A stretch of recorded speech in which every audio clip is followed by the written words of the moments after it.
Hello all, welcome to the second part of postmortem changes. In the first part, we studied about an important change called algor mortis or cooling of the body.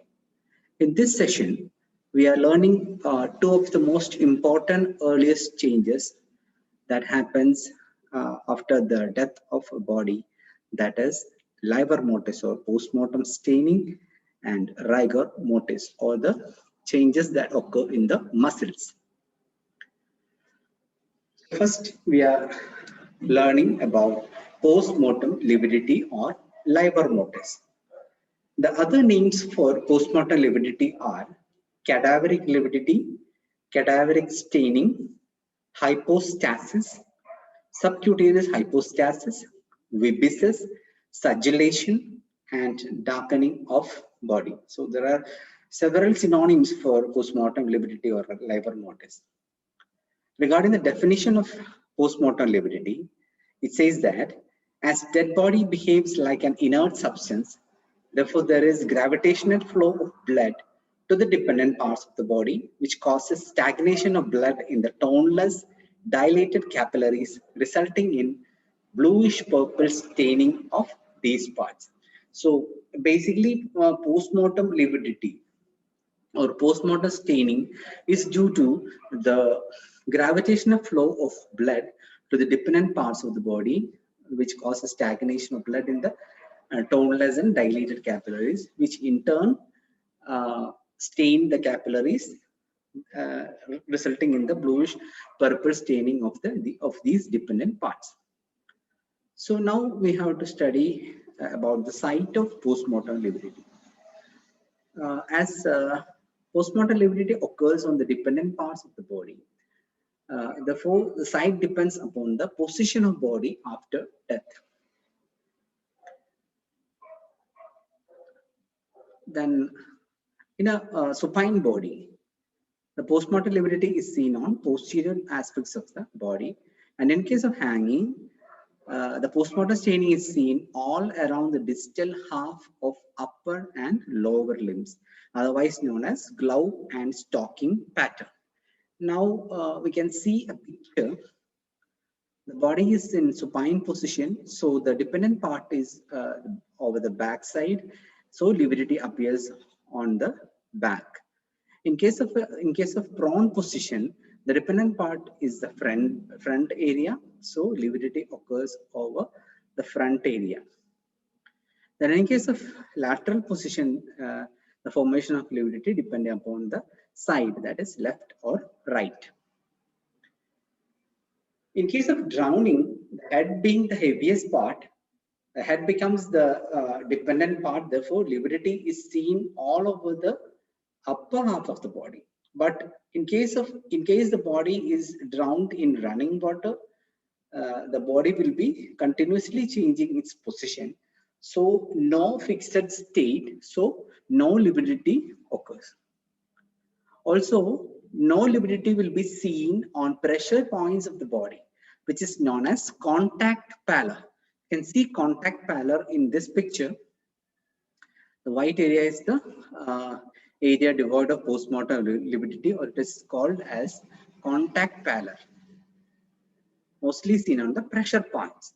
So no lividity is seen on the pressure points, which is also known as contact pallor, as the pressure caused by weight of the body prevents the underlying vessels from filling with blood. That's the reason why contact pallor is seen. So in case of supine body, no lividity occurs on the occipital area, shoulders, buttocks, and calf, and those areas become flattened due to the weight of the body. You can see contact flattening in the first picture. So in a supine body, no lividity occurs on occipital area, shoulders, buttocks, and calf, and those areas become flattened due to the weight of the body, which is known as contact flattening. So contact pallor as well as contact flattening occurs. Also, there is no lividity occur on parts tied tightly with the belt, necktie, waistband, or braziers, and the area is seen as stripes or bands, which is called as vibises. So these are the features you can see in postmortem lividity. Now, due to incomplete emptying, few isolated patches of staining may be seen on the non-dependent parts also. Sometimes hemorrhages or hemorrhage blisters may appear at the site of postmortem lividity. In case of internal viscera, postmortem lividity is also seen on internal viscera, especially on the dependent part of the internal viscera. However, no lividity occurs on heart as cardiac muscles are very thick and capillaries do not get dilated in the cardiac muscles. However, heart may have postmortem fibrinous clots called as cardiac polyp. You can see in the picture postmortem lividity of lungs. Here you can see the anterior and posterior surface of the lungs showing postmortem lividity. So what is the time required for postmortem staining? Postmortem staining or postmortem lividity starts appearing about 1 hour of death as small discolored patches. During 3 to 6 hours after death, these small discolored patches enlarge, they coalesce with each other to form large areas of staining. And after 6 hours, the postmortem lividity becomes fixed. The fixation of postmortem lividity may be delayed in case of anemic persons. So how can you estimate the fixation of postmortem staining? It is by pressing with the thumb over the livid area for a period of 30 seconds to know whether the lividity is fixed or not fixed. That is in the second picture. In the first picture, you can see the postmortem lividity. There is blanching of liver, which suggests non-fixed state of liver. If the postmortem lividity is fixed, there will be no blanching of the area. That is a test done to estimate whether the postmortem staining is fixed or not. So regarding fixation of postmortem lividity, this can be confirmed by pressing the discolored part with thumb. When no blanching is seen, it is fixed. So fixation, the reason is due to stagnation of blood in toneless dilated capillaries, that is rigor mortis, also helps in fixation of lividity. Then fixation of lividity is not due to coagulation of blood. And before fixation, if the dead body is shifted or its position is changed, the site of lividity also will change. What is the extent of postmortem lividity? The extent of postmortem lividity depends upon two factors, that is amount of blood and length of time for which blood remains fluid. The amount of blood, that is lividity, is more in congested cardiac failure, and lividity is less in death due to hemorrhage, anemia, or wasting disease. Then the factor, that is length of time for which blood remains fluid, depends upon amount of fibrinolysis. Therefore, lividity is intense in case of asphyxia as blood does not coagulate readily, or there is postmortem fluidity of blood in case of asphyxia. So the lividity will be intense in case of asphyxial deaths. Now regarding the color of postmortem lividity. Initially, postmortem lividity is bluish pink in color, but after some time it becomes bluish purple, that is deoxygenated blood. Then the intensity of color depends upon the amount of reduced hemoglobin. And lividity is better seen in fair people than in dark people, and in certain conditions, the color of lividity may be typical. Example, you can see that is the conditions and the color of postmortem lividity. In carbon monoxide poisoning, it is bright cherry red color. In burns and cold, the postmortem lividity color is bright red. In cyanide poisoning, it is pink in color. In opium poisoning, it is almost black. In hydrogen sulfide poisoning, it is bluish green. In potassium chloride poisoning, it is chocolate or coffee brown color. In phosphorus poisoning, it is dark brown. In nitrite poisoning, reddish brown. In asphyxial deaths, dark bluish violet. In hemorrhage or anemia, pale purple. So these are the color changes which indicates the type of or the type of poisoning or the type of death. Rarely, hypostatic congestion resembling postmortem lividity may be seen a few hours before death. That is in case of cholera, uremia, asphyxia, and morphine poison. So in some conditions like cholera, uremia, asphyxia, and morphine poisoning, we can see hypostatic congestion, which resembles postmortem lividity, even before death. So what is the effect of decomposition uh, on postmortem lividity? Because of decomposition, there is formation of gases and blood again becomes fluid. So the site of lividity may change and the color of lividity becomes dark brown and finally black. That is the effect of decomposition on postmortem lividity. Differential diagnosis. Postmortem lividity can be confused with two things. That is, first one is bruise or contusion, and the second one is congestion of viscera. First, we try to differentiate hypostasis and congestion. So, redness or the color is irregular, and the redness occurs on a dependent part in case of postmortem hypostasis. And in congestion, it is uniform all over the organs, not only on the dependent parts, but all over the organs. The mucous membrane is dull and lusterless in case of postmortem hypostasis, and it is uh, normal. Mucous membrane is normal in case of congestion. There is no inflammatory exudate in case of postmortem hypostasis, and in congestion, exudate may be seen. The hollow viscous, that is the stomach and intestine, when stretched during autopsy, which shows alternate stained and unstained areas according to the position of coils. The dependent parts show staining, and the non-dependent parts show less staining.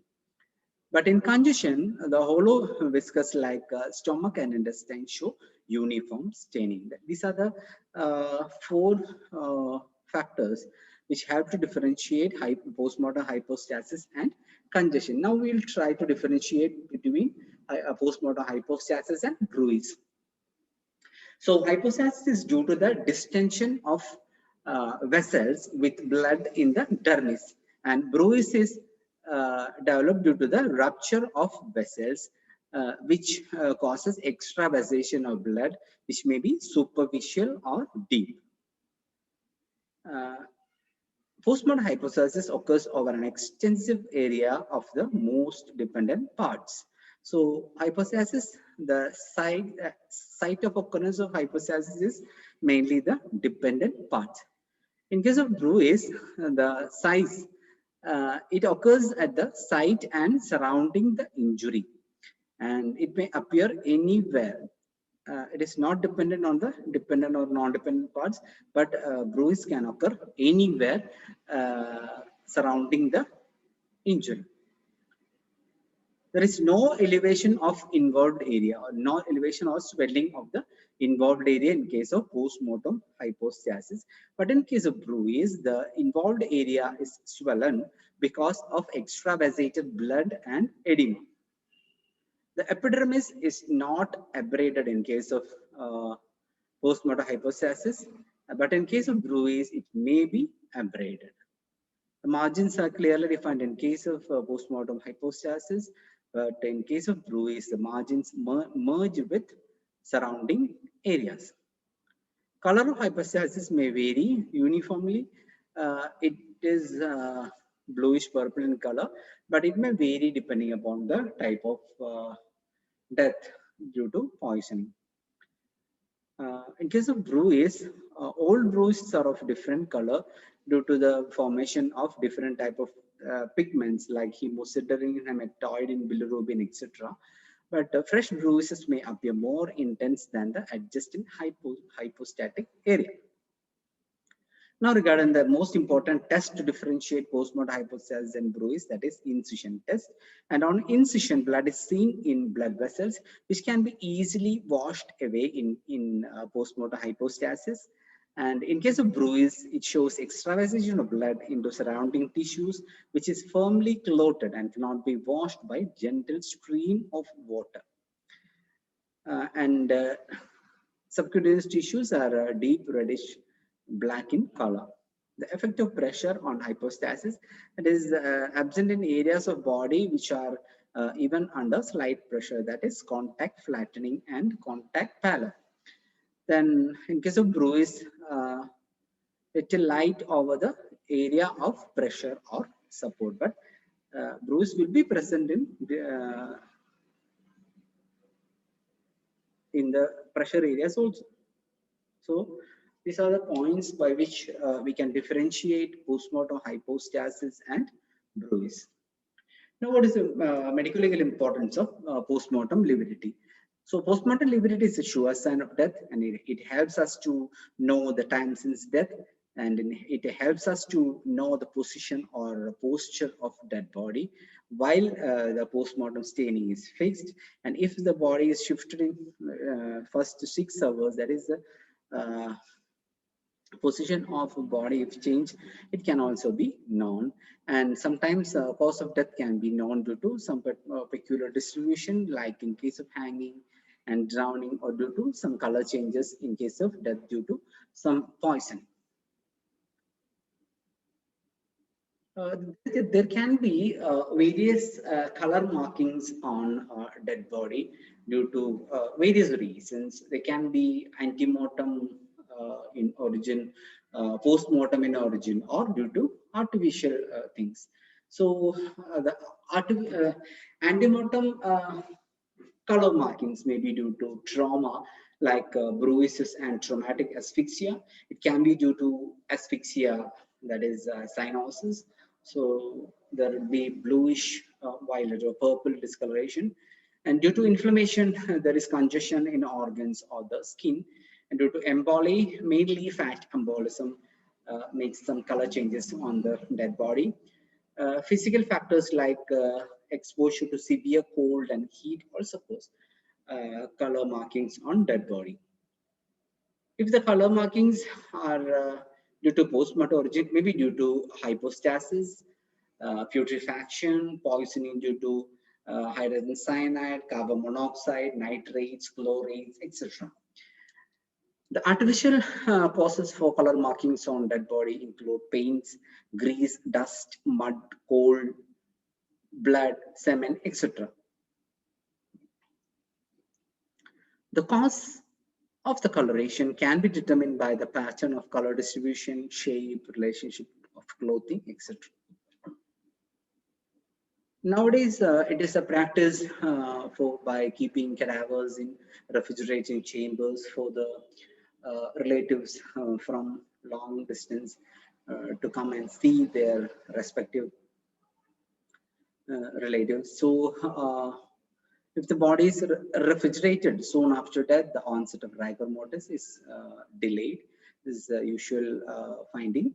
Then reddish patches may appear on the surface, especially in the hypostatic area, that is the areas showing postmortem staining, and sometimes in the internal organs also.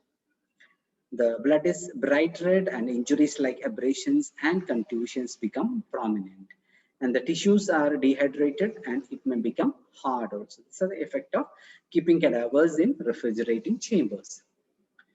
Now, the second important topic for today is the changes in muscles after death. So there is a sequence of change in muscle after death. The first one is primary relaxation or flaccidity. Second one is the rigor mortis or cadaveric rigidity. Third and the last one is the secondary relaxation. So the muscles which are contracted or are in spasm at the time of death remain in spasm even after death without stage of primary relaxation, which is a phenomenon known as cadaveric spasm or instantaneous rigor. This is a variation of rigor mortis or cadaveric rigidity. Here, there is absence of the first stage, that is primary relaxation is absent. So first we will try to learn what is primary relaxation. Immediately after death, the muscles are relaxed so that what happens? Eyeball sinks into the orbit. Then pupils change their shape on pressure. all the muscles are relaxed. That is, while the muscles are which are subjected to pressure, it shows contact flattening. Then the lower jaw drops. All joints are relaxed, and so the movements of joints are possible in primary relaxation stage. Then relaxation of all sphincters, and therefore incontinency of urine, semen, and feces may occur. They can be delivery in pregnant ladies also. What are the characteristics of primary relaxation? So primary relaxation coincides with somatic death. That is the first 2 to 3 hours after death. So the anaerobic enzymatic process are still continuing in the dead body. Then the muscle respond to various stimuli. Pupils respond to drugs like miotics and mydriatics. Then at times there can be peristalsis. Then the reaction of muscles is alkaline, and this stage lasts for about 2 to 3 hours only. That is still the molecular death does not occur. Once the molecular death occurs, the primary relaxation ceases to happen. The next change is rigor mortis, otherwise known as cadaveric rigidity. Rigor means contraction or stiffening, and mortis means death. So the definition of rigor mortis is, it is a contraction, stiffening, shortening, and opacity of muscles after death. So rigor mortis, this change, that is rigor mortis, occurs after molecular death. So what is the mechanism for rigor? Each muscle has fibers which have myofibrils, which are the contractile elements of muscle, and these are composed of protein filaments known as actin and myosin. So in case of in our live person, actin and myosin filaments are present in interdigitating form. And during contraction of muscles, the actin and myosin filaments come close to each other. And during rigor, the actin and myosin fuse with each other, resulting in contraction, stiffening, and shortening of the muscle. And you have studied the muscle physiology. So ATP is responsible for the elasticity and plasticity of muscles. So dephosphorylation of ATP produces ADP and phosphates, and large amount of energy is released, and released large amount of energy is used for muscle contraction. And the lost ATP is resynthesized in life from what you call example Krebs cycle. We resynthesize the lost ATP. So for a few hours after that, that is during somatic death, which lasts for about 3 hours, the ATP stores are sufficient to maintain relaxation, but their synthesis ceases.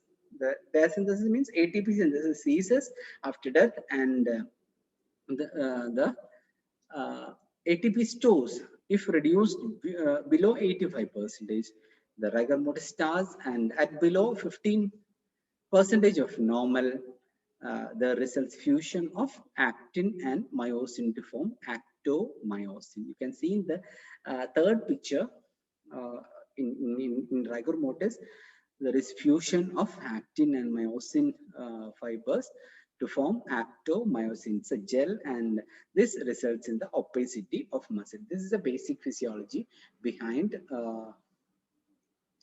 the formation of rigor mortis. And what are the muscles involved in case of rigor mortis? All muscles of the body, that is involuntary and voluntary muscles, go into rigor. Even of the paralyzed limb, there will be some confusion whether rigor mortis occur in paralyzed limb or not. It is quite evident that even paralyzed limb shows rigor mortis. And regarding the sequence of muscle involvement, first and foremost, the involuntary muscles will be showing rigor mortis, then voluntary muscles. The involuntary muscles like muscles of respiration and heart muscles go into rigor within the first 2 hours, and voluntary muscles show a sequence of appearance, that is firstly the muscles of eyelid, then the back of neck, lower jaw, face, front of neck, shoulder, chest, upper limbs, abdomen, lower limbs, and small muscles of hand and feet, that is from top to bottom. This is the sequence uh, shown for the formation of rigor mortis. What is the effect of rigor mortis? The whole body becomes fixed and rigid, and most of the joints become fixed and flexed. So, because there is shortening of muscles, and if the flexor muscles are shortened, the almost all joints show flexed posture. Then hair may stand out due to uh, rigor mortis of erector pili muscle. Then testes are drawn up, semen may be void, then heart may become empty. Reaction of muscles is acidic. Previously, during uh, primary relaxation, the reaction of muscle is alkaline. Here in rigor mortis, the reaction of muscle is acidic, which is probably due to accumulation of lactic acid. Then the passing of rigor mortis, that is, rigor mortis passes off after autolysis, so decomposition occurs, and secondly, if the rigor is forcibly broken during uh, autopsy. The sequence of passing off is same as of the appearance of it passes off in the same order. So, regarding the breaking off of rigor in a particular group of muscles can be forcibly broken by forcible extension of joints, resulting in relaxation of that group of muscles. And during shifting of dead body, rigor may be partly broken. The time required for the appearance of rigor mortis, the rigor mortis starts appearing 2 to 3 hours after death. That is from the time molecular death happens, and becomes fully established after about 12 hours. And it stays on the body for the next 12 hours and then slowly passes off in the next 12 hours. So there is a 12-hour rule. It becomes fully established in about 12 hours, it stays for 12 hours as such, and then slowly passes off in the next 12 hours. And when the rigor mortis sets in early, it passes off quickly, and vice versa. That is, if the rigor mortis is slow, it passes off slowly. Now, regarding the factors influencing development of rigor mortis, first one is age. No rigor mortis will be seen in fetus less than 7 months because there is no glycogen. Then rigor may be present in full-term stillborn. Then rigor appears early in children and elderly because they are having less muscle mass. Sex differentiation is not present in case of rigor mortis. Then the conditions of muscle rigor mortis appear slowly and stays longer in healthy and relaxed muscles. Then regarding cause of death, rigor mortis appear early in death due to chronic wasting disease because of less muscle mass. Then rigor mortis appears almost immediately in death associated with convulsions, because even before convulsions, the muscles would be in a contracted state. So it will easily pass on to the rigor mortis state. Example, in case of death due to tetanus and strychnine poisoning. And rigor mortis appears immediately in death due to insulin injection because there is decreased glycogen. Then rigor mortis appears early in widespread bacterial infection, example in case of gas gangrene. Then rigor mortis is delayed in death associated with paralysis, extensive hemorrhage, and asphyxia. The fifth factor is atmospheric temperature, that is heat favors rigor formation. So because there is increased breakdown of glycogen and ATP utilization, while the cold temperature delays the formation of rigor mortis. Almost double the time will be required for the formation of rigor mortis. Now, differential diagnosis of rigor.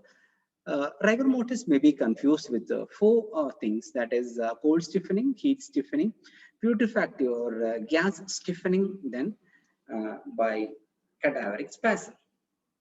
First, we have to differentiate rigor mortis and cold stiffening. Cold stiffening is due to the exposure of cold. The body becomes stiff due to freezing or due to solidification of fats and body fluids.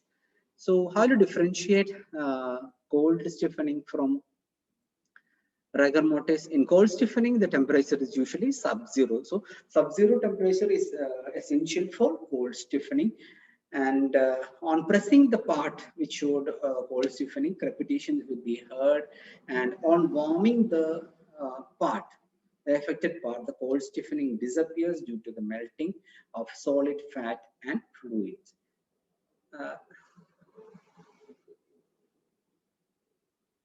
Now, heat stiffening.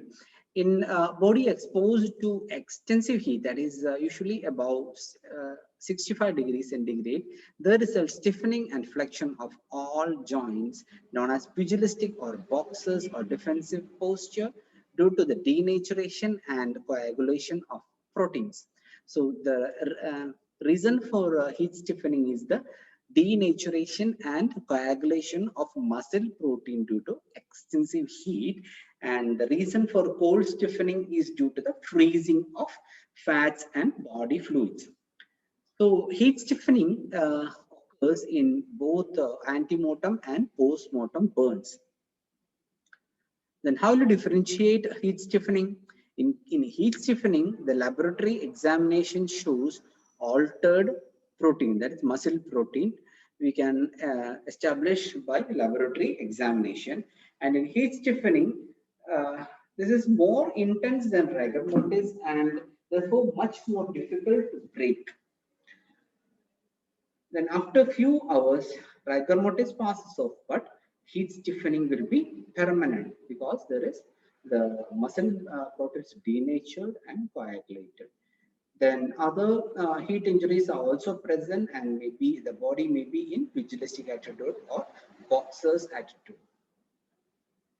That is fingers clenched, elbow flexed, and mostly the hand will be in the front of the body, showing a boxer's attitude or pugilistic attitude.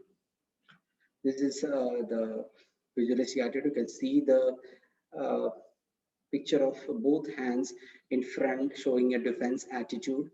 All the muscles will be flexed, that is hands, elbow, then legs, etc. will be flexed. This is a posture which is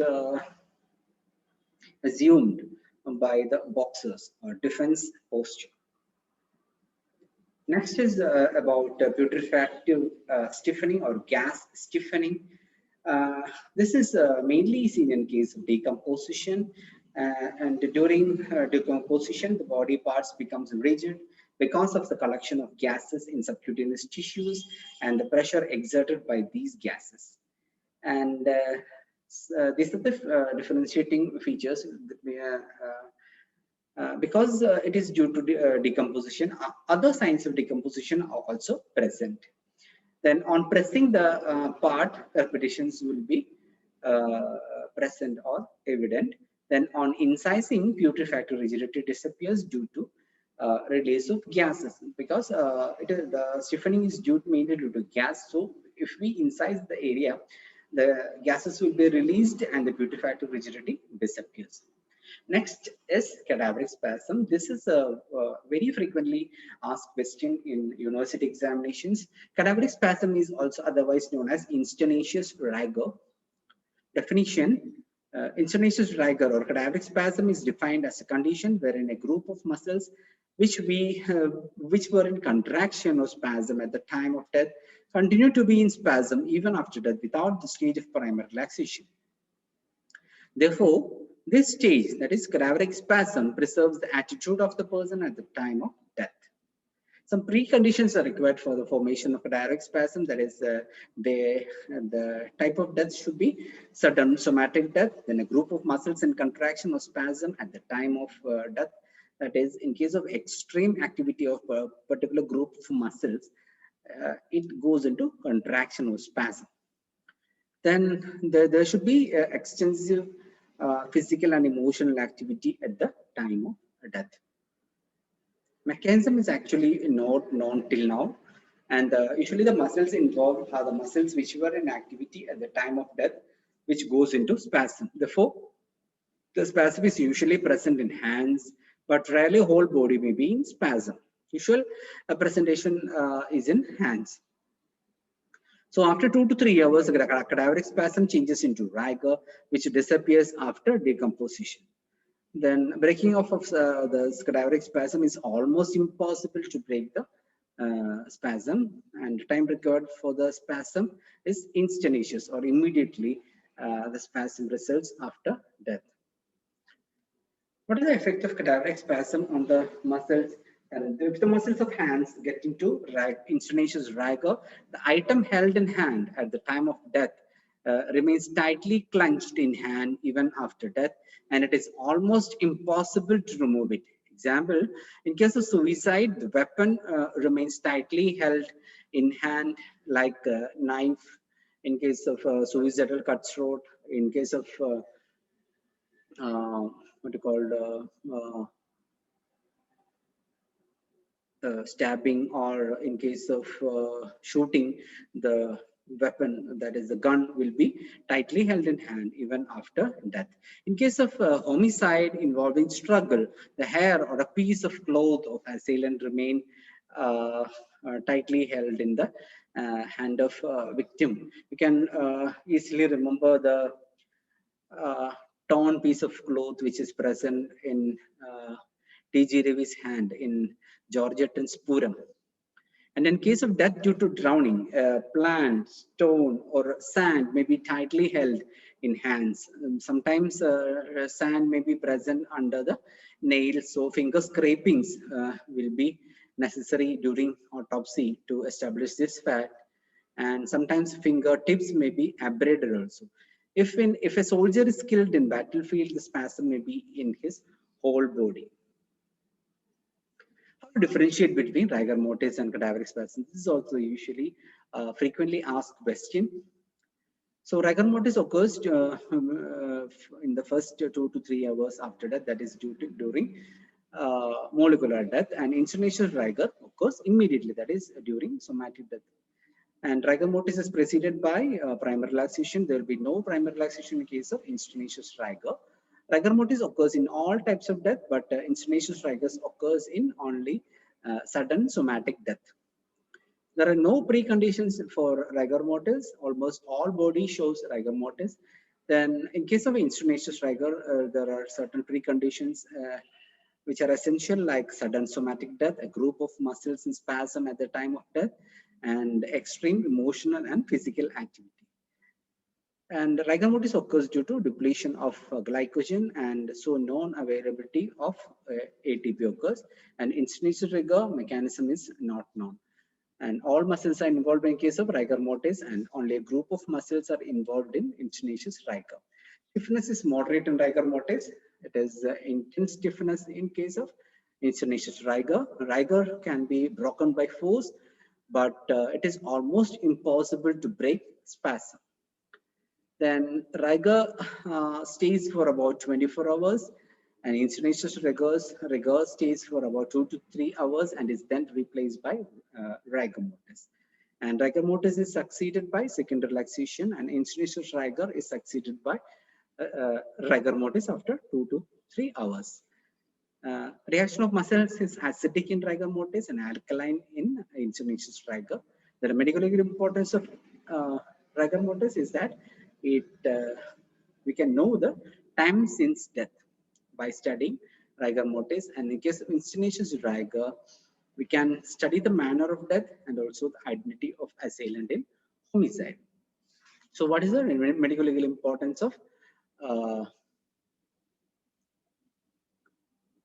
cadaveric spasm? That is, rigor mortis. So, after autolysis, muscles are again relaxed, which is called as secondary relaxation, but muscles and pupils do not respond to stimuli in case of secondary relaxation. Then reaction of muscles is alkaline, that is due to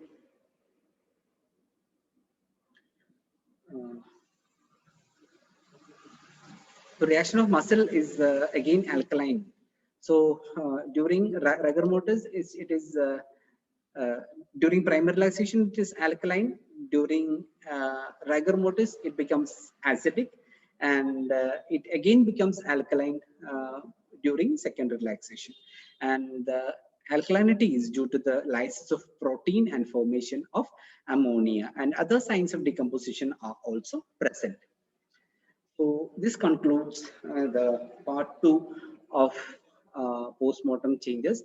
By this, we complete the early changes that happen to a dead body. Next, we will be dealing with the late changes that happen to a dead body, that is the decomposition, adipose formation, and mummification. Bye for now.